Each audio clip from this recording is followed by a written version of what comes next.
having a great day. We here at Tinderhope Customize are installing a new beam over this slider door. The previous beam started to sag.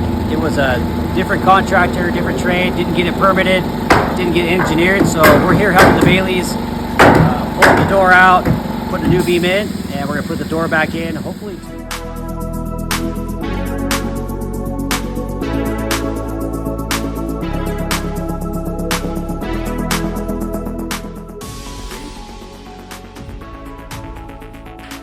We have two temporary shoring up, everything pulled out, huge beam,